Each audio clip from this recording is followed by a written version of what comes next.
BJP छोड़ बाबुल सुप्रियो अब TMC में शामिल हो चुके हैं। उन्होंने आज तक से खास बातचीत में बताया कि कैसे और क्यों उन्होंने टीएमसी में जाने का फैसला किया। उनसे खास बातचीत की आज तक संवाददाता अनुपम मिश्र ने।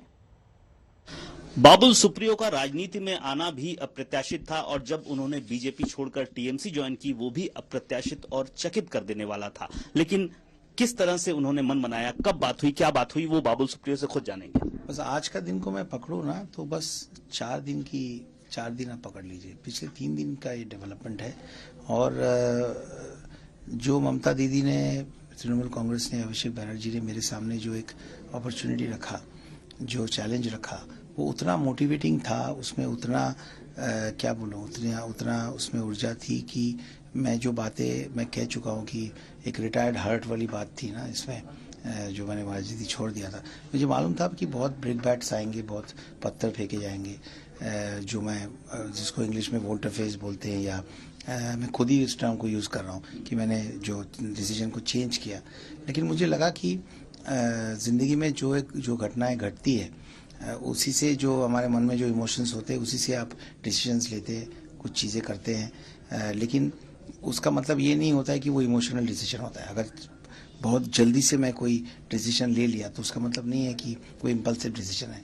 तो मैं रिवर्स मोड में नहीं जाना चाहता हूँ। फेसबुक से लेके जो मैंने पेपर में आर्टिकल्स लिखा, सारी बातें उसमें लिखी हुई है। मैं प्लेइंग 11 में रहना चाहता हूँ।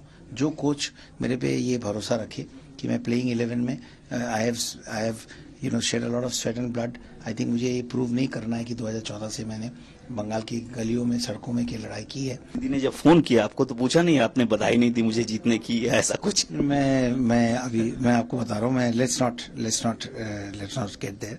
आई think that I am very thankful और मुझे काफी एक्साइटेड लग रहा है आने वाले दिनों के लिए। Let's stay in the present and think about a bright future, that's it. Mamata Banerjee भी बहुत पॉपुलर हैं, मोदी भी बहुत पॉपुलर हैं। 1 to 10 के स्केल पर आपको अगर पूछा जाए, मैं कोई नहीं होता हूँ भाई इस टाइप का, प्लीज मुझे विडंबना में मत डालिए। मैं कोई नहीं होता हूँ कि ये इतने बड़े लीडर्स को मैं रेट करूँ। सबके अपनी अपनी परिचय है, सब पब्लिक सर्विस में है, सब लोगों के लिए काम कर रहे हैं। अब जब मैं बीजेपी में था, मैं चाहता था कि मेरे कैप्टन जो है वो सर्वोत्तम रहे। आज अगर मैं तृणमूल में हूँ तो मैं भी चाहूँगा कि मेरा लीडर जो है वो सर्वोत्तम रहे, वो सबसे पॉपुलर रहे। तो इसमें कोई मैं नया इतिहास तो नहीं बना रहा हूँ ना। तो ऐसे एक टीम से दूसरी टीम में जाना कोई इसके पहले हुआ नहीं है कभी, ऐसा तो नहीं है ना। तो क्यों हिपोक्रेसी क्यों करूँ मैं? आज मैं तृणमूल कांग्रेस में अगर हूँ तो मैं इस पार्टी के लिए उतना ही मेहनत करूंगा जो मेरे पिछले रिकॉर्ड में दिखाता है कि मैं अपने पार्टी के लिए